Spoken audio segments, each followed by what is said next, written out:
One disaster and utter tragedy I brought you news of not so long ago was what happened on the film set of Alec Baldwin's movie that was being filmed, Rust. The discharge of a firearm leading to the death of Alania Hutchins.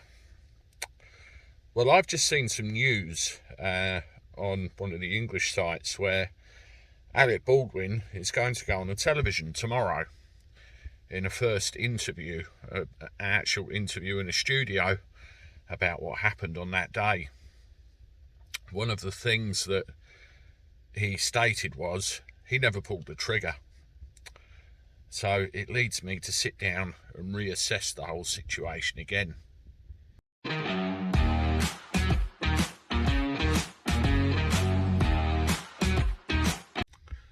How do everyone? Welcome back to the channel. Last thing on a Thursday. Hope you're doing all right.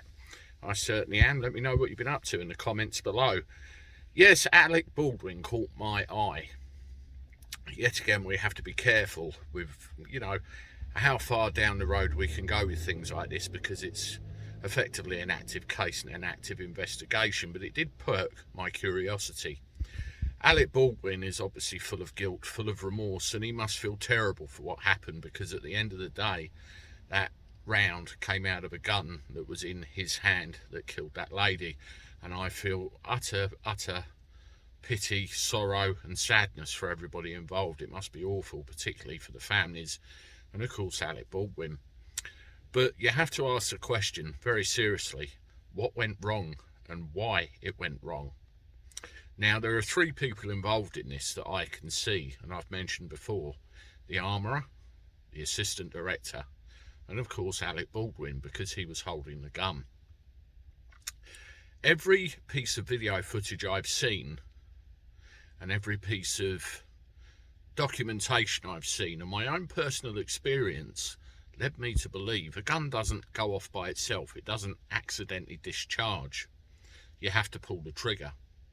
Alec Baldwin said he never pulled the trigger. So we have to prove or believe that what Alec Baldwin said is correct. He never pulled the trigger. So you have to ask yourself, what condition could exist in a gun which could make it go off by itself accidentally? And look what I found.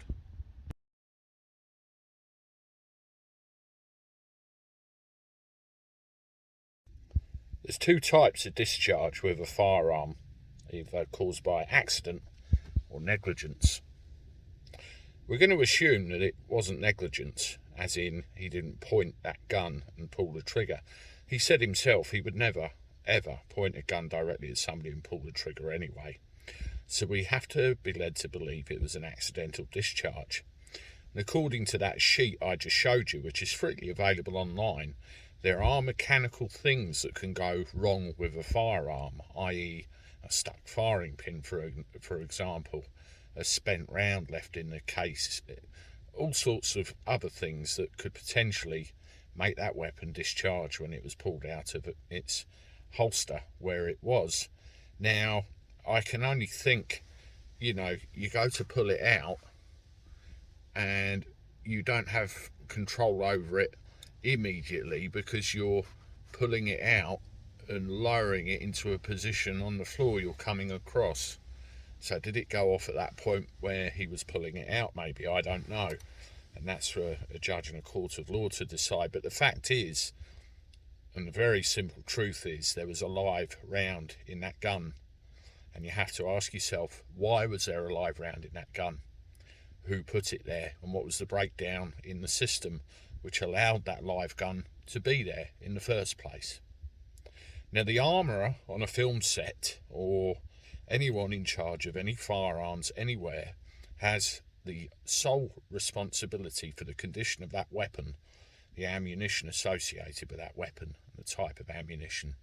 They have to verify the condition of that weapon when they pass it on to someone else. Now, in this case, there's conflicting reports. There's one report I read said the armourer handed it to the assistant director, in which case was it checked.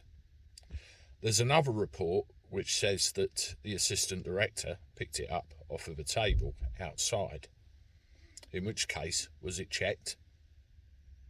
And also, why was the weapon left unsupervised on a table outside for anyone who want to pick up? Now, the basic thing for me is the last step in the line.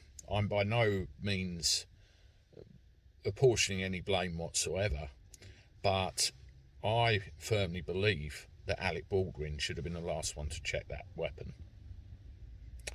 I'm not accusing Alec Baldwin of anything. I'm saying there's a breakdown in the whole system, not just that movie, any movie. That weapon should have been checked by every single person involved all through the line. In reality, it should have been gone from Armourer to Alec Baldwin, no one in between, and it should have been checked at that stage and checked when it went back again.